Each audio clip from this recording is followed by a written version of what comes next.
Thank you for staying glued to QTV. Time now for the news. The headlines.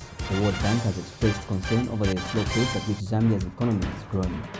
The Civil Society for Poverty Reduction (CSPR) says the suspension of donor aid will result in increased poverty levels.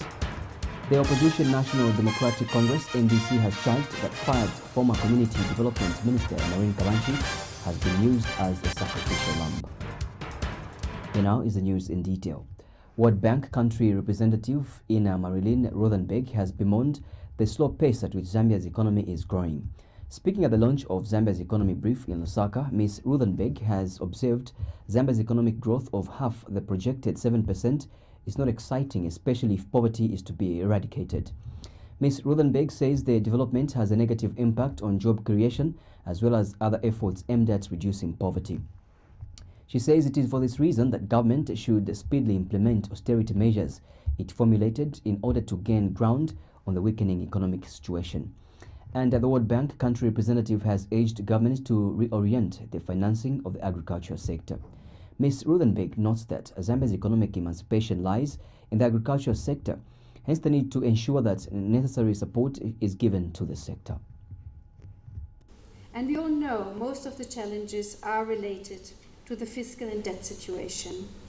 It impacts so many things, and above all, it impacts also job creation. So while the challenges we face in Zambia, Zambia is not only facing alone. There are a number of countries who face very, very similar challenges. But what we like to point out is important to recognize the challenges and to really tackle them head on, to be bold about them and to be bold and orderly and implement timely. The government has announced some bold measures for fiscal consolidation, and we felt this was a very, very important step.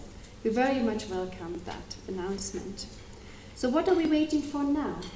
Well, probably the obvious, the implementation. These bold measures need to be implemented speedily. And we all know most of the challenges are related to the fiscal and debt situation. It impacts so many things, and above all, it impacts also job creation.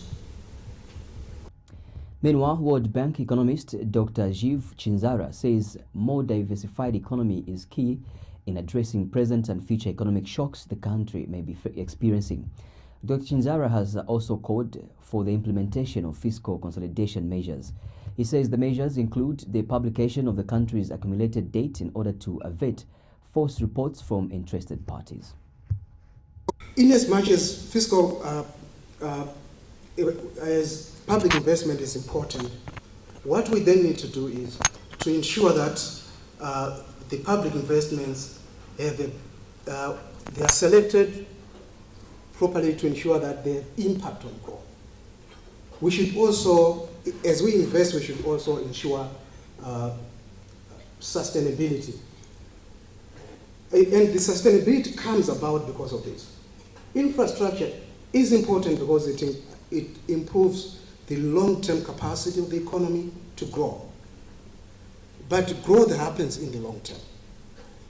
So what you then need to do is to use, if you are using debt, you have to make sure that the debt you are using, the repayment is also in the long term. Otherwise, if your debt has a repayment, say after 5 years, after 10 years, when the returns on infrastructure happens at a much longer, then what happens before you benefit from this potential, then you have to incur very high debt service burden. Inasmuch as fiscal Civil Society for Poverty Reduction (CSPR) Executive Director Patrick Nshindano says the freezing of aid to Zambia by the United Kingdom and other donor countries is likely to culminate into increased poverty levels.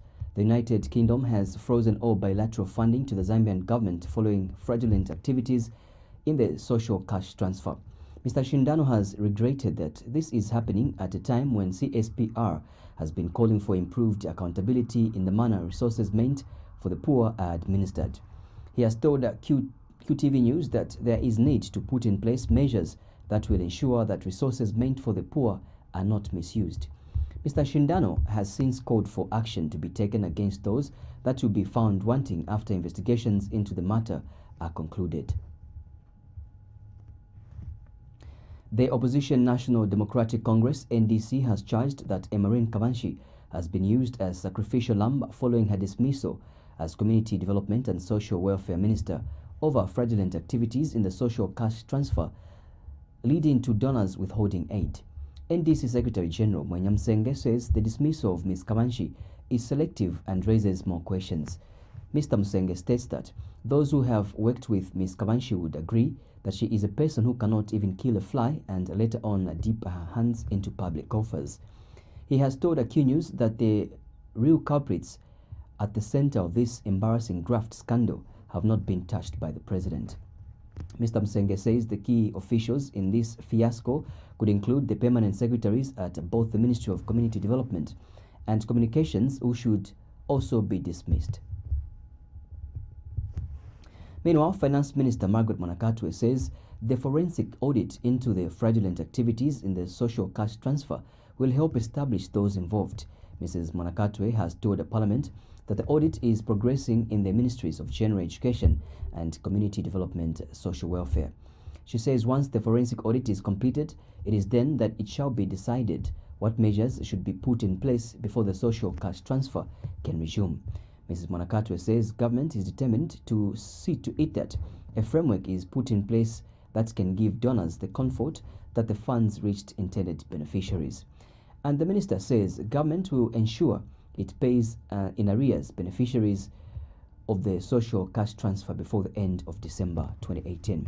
Mrs. Mwanakatwe has also reviewed the UK government's contribution to the social cash transfer stands at $9 million over 2 years, with the three other donor countries, namely Sweden, Finland, and Ireland, contributing a combined total of $11 million over 2 years. She adds that government's contribution is $55 million.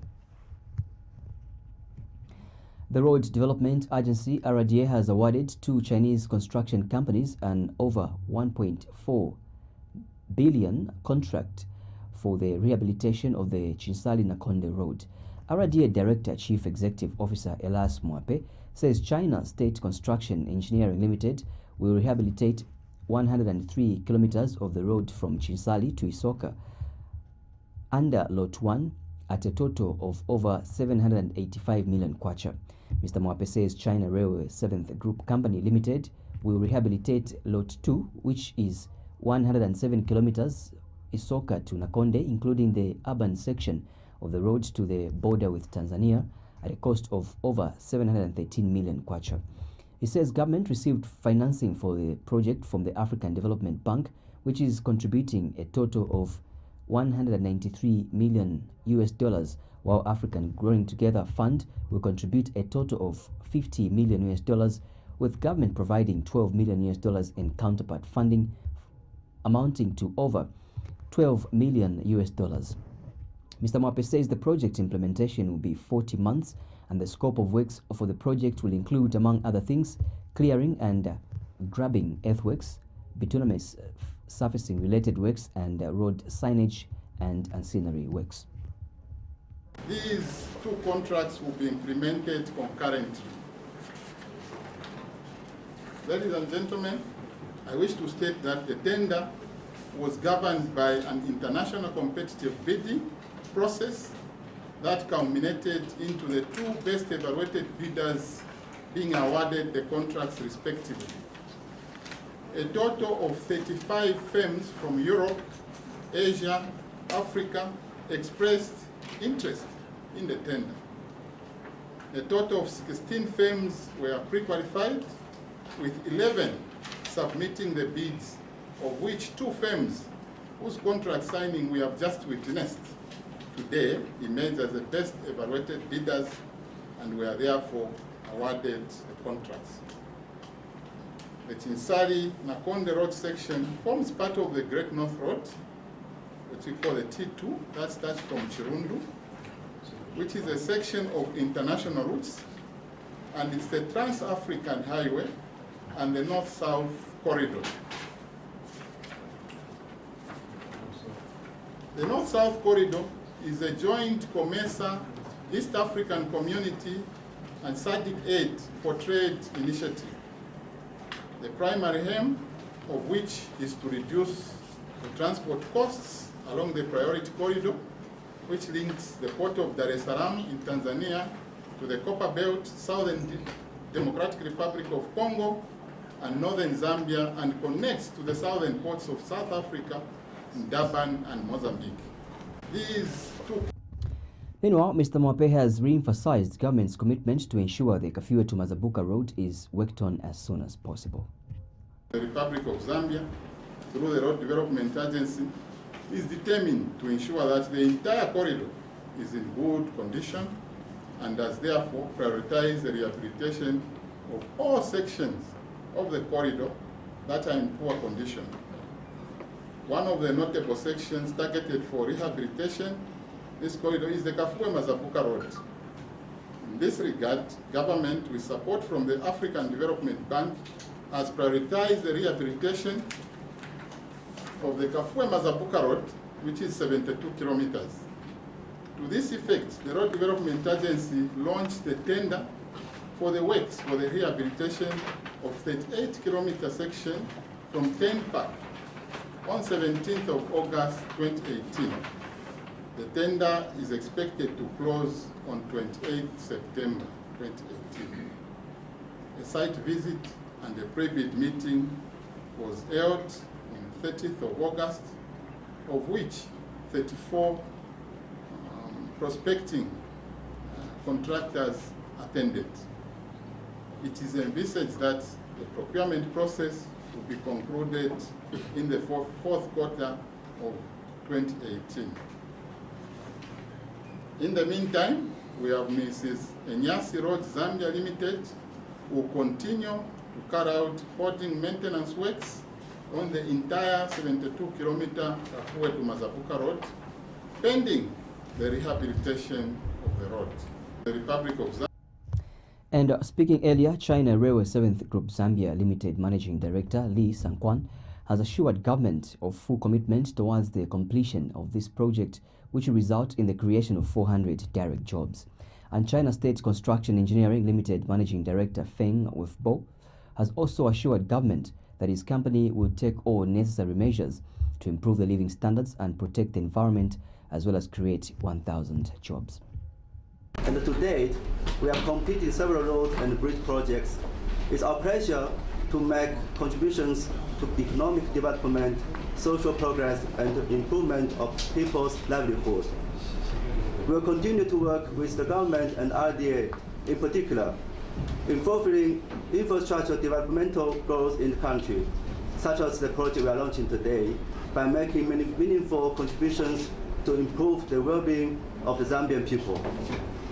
As we enter into this agreement today, on behalf of CRSG, I want to assure you, our employer RDA, FDB, and the government of the Republic of Zambia, of our full commitment towards successful completion of this project and fulfillment of contractual obligations during the course of the contract.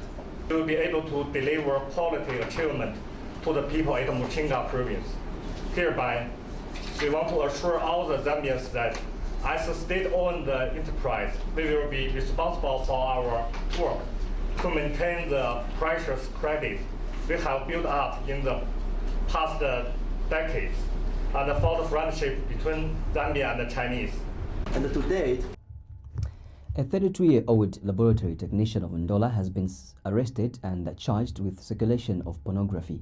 In a statement, Zambia police spokesperson Esther Katongo says Mwambakafula has been arrested in connection with the circulation of nude videos on social media involving men and women in the recent past. Ms. Katongo says police instituted investigations which led to the arrest of Kafula of Luwuto West in Ndola. She narrates that the suspect is alleged to have been purporting to be a link to a Mr. Smith and was asking people through Facebook and Twitter to send nude videos on pretext that he would send them to a Mr. Smith who would later send them 1,000 kwacha. Ms. Katongo further narrates that after receiving the videos, the suspect is alleged to have been blackmailing those who sent them asking for money from them or have their videos circulated. She says police have also continued with their investigations with a view of apprehending more scammers who could have been involved.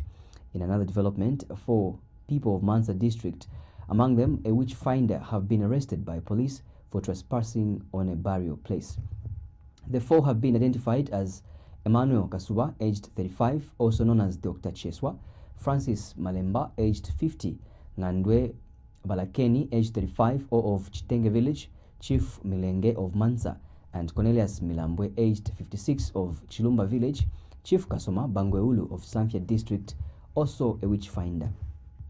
Police spokesperson Esther Katongo says the 4 are alleged to have gone to Nengenenge burial site and exhumed a body of a named deceased person who died in 2010 and removed a bone from the remains and allegedly hid it at a named place in Chief Mibenge's chiefdom. Mrs. Katongo says the burial site was visited and 2 graves were discovered to have been tampered with. She says after investigations, suspected human bones and other human remains were recovered and are yet to be subjected to forensic examination. State House has commenced a compliance audit of the 20% subcontracting policy by foreign contractors. Special Assistant to the President for Project Implementation and Monitoring, Andrew Chela, disclosed this during a media briefing in Mpongwe this afternoon, shortly after touring the Kafulafuta Dam construction works. Mr. Chela says this follows a directive from President Edgar Lungu for foreign contractors to abide by the policy. He says upon completion of the audit, a comprehensive report will be done and handed over to the head of state. He adds that this is the desire of President Lungu for local contractors to benefit from all major projects across the country. Meanwhile, President Lungu is on 21st September scheduled to grace the groundbreaking ceremony of the $450 million United States Kafulafuta Water Dam project. Once completed, the dam is expected to improve water supply and reticulation in Ndola, Luwansha, Masaiti and Impongo districts. The Kafulafuta Dam will, at full-scale capacity, harvest approximately 125 million liters of water. Minister of Health Chitalu Chilufya says the attainment of high standards of health is dependent on the availability, accessibility, acceptability and quality of health human resource.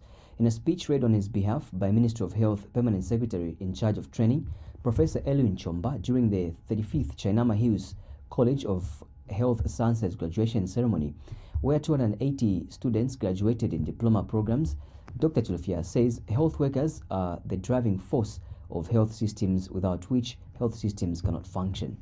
He says the health facilities under construction will require qualified human resource to function effectively. Hence, it is therefore imperative that adequate numbers of qualified human resource are trained to take up positions in various health facilities in the country. We have more in this report.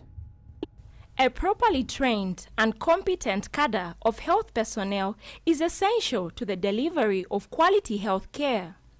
And today, Chainama College of Health Sciences held its 35th graduation ceremony, where 280 prospective health workers graduated in different diploma and advanced diploma programs.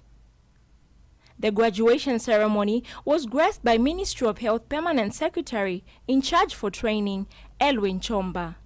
The vision of the human resources for health is in the Ministry of Health to have, slowly I'll emphasize, a dedicated and competent human resource for health workforce whose performance is optimized and potentially fully developed for the improvement of the health care of all the people in Zambia. The acting Vice Chancellor has assured us that these are competently, effectively trained. And we thank you, all those who have contributed to train these needed workforce. Speaking at the same event, University of Zambia Dean of Students in the School of Medicine at Ridgeway campus, Trevor Kaile, highlighted the importance of the country having qualified trained human resource for health. who mostly stand out to deliver services in most rural parts of our country, Zambia. This is the cadre who are mostly frontline workers and first contact with a patient. As such, delivery of quality training to these students is key to improved service delivery and health care which emanate to patient satisfaction. The institution is aware of some challenges the health sector is facing in trying to meet its mission, goals, and objectives. Chainama will strive to produce a cadre of graduates who will be able to stand the technological and environmental factors in the changing world for effective and efficient health services to the citizens of our beloved country and the world at large. And Leeds Beckett, Acting Dean of Students, Ruth Cross, who was also present at the ceremony, had this to say. Whether they are working with children, young people, adults or communities, our students here today will be going out into the world to make it a better place. This makes them very special. I would like to take this opportunity to express our gratitude to Chainama College of Health Sciences. Our collaboration with the college goes back 15 years to 2003. The vision of the Human Resources for Health is for the Ministry of Health to have a dedicated and competent human resource for health workforce, whose performance is optimized and potential fully developed for the improvement of health of all people in Zambia. And today's graduation ceremony is a demonstration of the government's resolve to achieve this. Martha Katambi, reporting for QTV News in Lusaka. President Edgar Lungu has been urged to constitute a commission of inquiry into the continued misuse of public funds in government ministries and departments. Zambian Youth in the Fight Against Corruption's YAFAC Executive Director Maurice Malambo has observed that the level of abuse of donor funds calls for action of investigative wings to ensure that such acts are curbed. Mr. Malambo has also praised President Lungu for acting swiftly in relieving Emerin Kabanshi as Minister of Community Development and Social Welfare following misuse of funds in her ministry. He says the steps taken by the head of state clearly shows that he does not tolerate any misuse of funds that are meant to benefit the citizens. Mr. Malambo has told QTV News that the firing of Ms. Kabanshi is an expression of disapproval of the scam by the president. Mr. Malambo further states that it is unfair to blame the executive for the mistakes of civil servants who might have embezzled the donor funds, saying the action taken by the president is enough in safeguarding the interests of the donor community.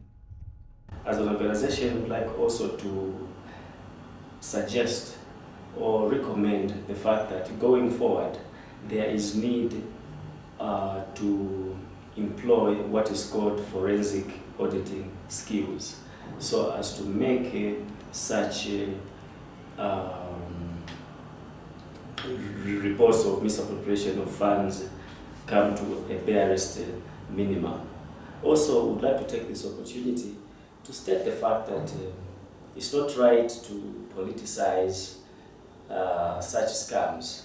For instance, the position taken by the President of the United Party for National Development, who seems to have been elated or is happy with the suspension of aid to that part of the social sector. Corruption should bring shame to every citizen of the country.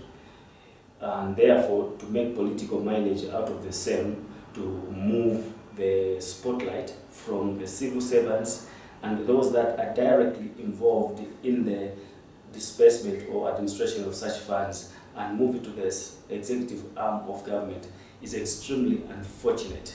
As an organization, Lusaka Mayor Mao Sampa says the Lusaka City Council is up to date in the payment of workers' salaries and that workers will start receiving their September salaries in the course of next week. Mr. Sampa has told journalists at a briefing that operations at the City Council have continued despite the looming nationwide work stoppage by council workers. And Mr. Sampa has disclosed that the Lusaka City Council is in the process of enhancing revenue collection from billboards. He says the council only collects about 2% of the total revenue collected from the many billboards dotted in all parts of the city. We are launching an annual music festival targeted at local talent, and it will be annual in Lusaka, organized by the Lusaka City Council and the Mayor's Office. We want to stop people going to Cape Town Jazz Festival every year and taking money out of Zambia, taking the money to other countries. I have a lot of friends that go to Cape Town every year to enjoy a music festival there, sponsored by the Cape Town Council. So we want to go local and introduce our own music festival every year around Independence celebration. So in every October, this event will take place in Lusaka, and in future it can bring in people to come from outside also and bring in the foreign exchange. It is annual, and we want it to continue for many years to come. With or without this mayor, the council and the new mayor at the time should hold this event. In another development, the Lusaka City Council has launched a music festival to be called the Lusaka Annual Music Festival. The Lusaka Mayor Mao Sampa says the music festival, which is slated for September 27th at the Woodland Stadium, is aimed at uniting the city through music. Mr. Sampa says the festival will bring together musicians from the older and new generations. He says the proceeds from the event will go towards addressing educational challenges faced by the vulnerable people in Lusaka City. Minister of Health Permanent Secretary for Administration Dr. Kennedy Malama has encouraged men in the country to seriously consider taking up contraception. Dr. Malama observes that most men leave contraception uptake to women when they can also take contraception. Speaking in an interview, Dr. Malama notes that just as health-seeking behaviors among men are low, contraception is not different. He says couples should also consider seeking family planning services together so that they can objectively select the various available methods and make an informed decision. Meanwhile, Dr. Malama has also encouraged singles to seek family planning services. When you look at the health-seeking behaviors in our country, you find that men or males in Zambia tend to lag behind due to a number of reasons. So even when it comes to family planning, even when it comes to HIV and many other services. So it's just to appeal to the men folk that they are also human beings who can fall sick and who need to be checked. And when they are not feeling well, to quickly present themselves to be checked. And when there are interventions like family planning, it's not only the women who should go for family planning. In fact, you would want to see a couple going for family planning so that when they are taken through the sessions, they are given all the 15 different types of methods, for instance, and then they choose as a couple, those who are in a relationship or those who are married. Single ladies, single men should also be alive to the fact that there are these methods which they can know more about and make an informed decision to choose which one is suitable for them.